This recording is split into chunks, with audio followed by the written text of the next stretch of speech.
Um, I do not see, at the moment at least, great risks that we would have several of the family members competing for position even in the next generation.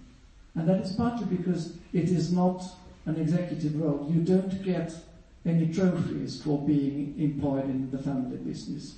We have no family-related trophies in the business. That's all on the private side. So being a manager in our family businesses does not give extra kicks in comparison to other family members. I'm not sure I really answered all of your questions. But the challenge is sometimes that we have family members who want to settle, so the business becomes this easy chair to just sit in and get paid for. Yes, well, I would say we would have no tolerance for that because the majority of our board members are non-family. All of the management is non-family. So they would just be kicked out.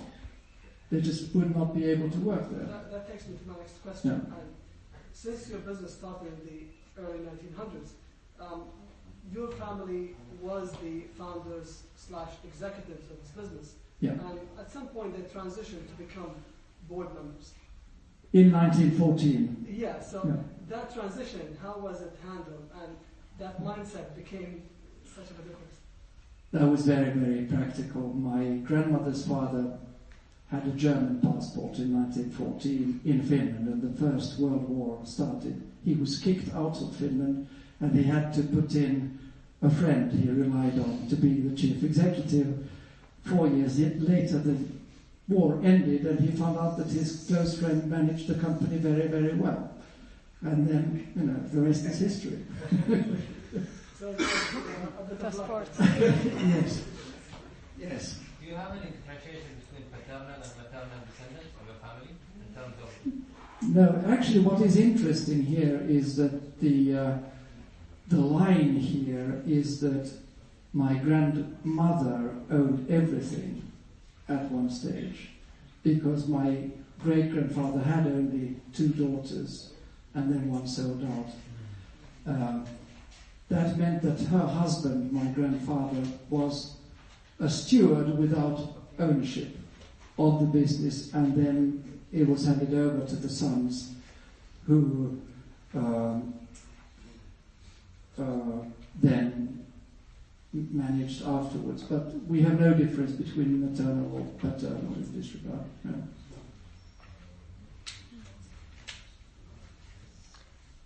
I want to make a comment, give a local legal perspective on charters, because I've heard someone mentioning charters as being more of a silver bullet or magic solution.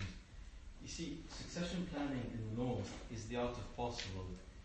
In our part of the world, it's almost the art of the impossible, because when we talk about our company laws and Sharia, there are so many things that we can do, so little things that we can do. For instance, we cannot force a shareholder to stay in a company against their will. To start with, there is a preemptive right. If it's not exercised, that shareholder has the right to sell. So, to your point, it's not a question of will by the company. On the Sharia, you cannot disinherit anybody, be it as a result of prenup or anything. So charters, basically, unless they are fully compliant with the law, with its limitations, they are unenforceable. And that's why after so many years of observing what we have in terms of solutions, to my mind, almost the best solution in the absence of the willingness and the ability of shareholders or owners to work together is separating legal ownership from economic benefit. Under the auspices of a trust, which will be tax efficient to your point, or better, under the auspices of waqf.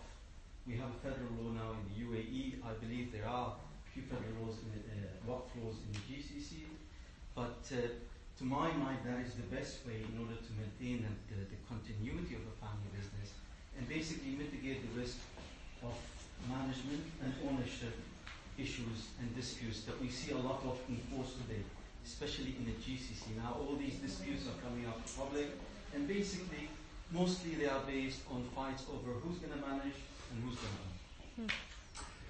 this is a special question too, and it's a special question across the world.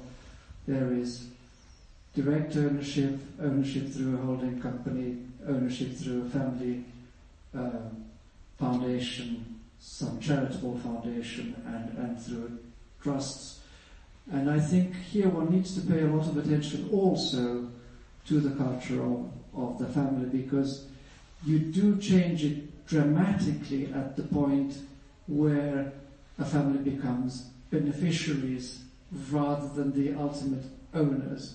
And the reason I say so is that, and this is something I believe in quite strongly, the company is the collective of owners. If the collective of owners can agree, you have the strongest management vehicle that you can think of, because then everything will happen in accordance with that will, if you have a good board and if you have good management. If the company is not able to agree the purpose of the company, then what happens is that the power of the company goes to the board, and then it becomes very similar already to a family foundation and so on, where also a board calls the shots. But my personal view is, as long as you can keep the family united with its agenda, it is great to keep it privately held and directly held, or maybe through a holding company. But if it gets difficult, then you probably want a family foundation, for instance, where you then get elected to the board of the family foundation, the most talented family members. We'll get to the point that was raised earlier by the gentleman. There's so much you can control by way of looking into the future. You may look at your siblings today and there's a certain element of alignment. Yeah. But what can you say about the cousin generations? And most of our families are moving from that sibling to cousins with all the complexity. So what do? Maybe some will hope for the best but plan for the worst. And so that planning for the worst may involve looking into the ownership, the very ownership of your business, and sacrifice that legal ownership with all the headaches that comes with it. Maintain that benefit for the family business and the next generations. Yeah. No, I do think it can have good advantages.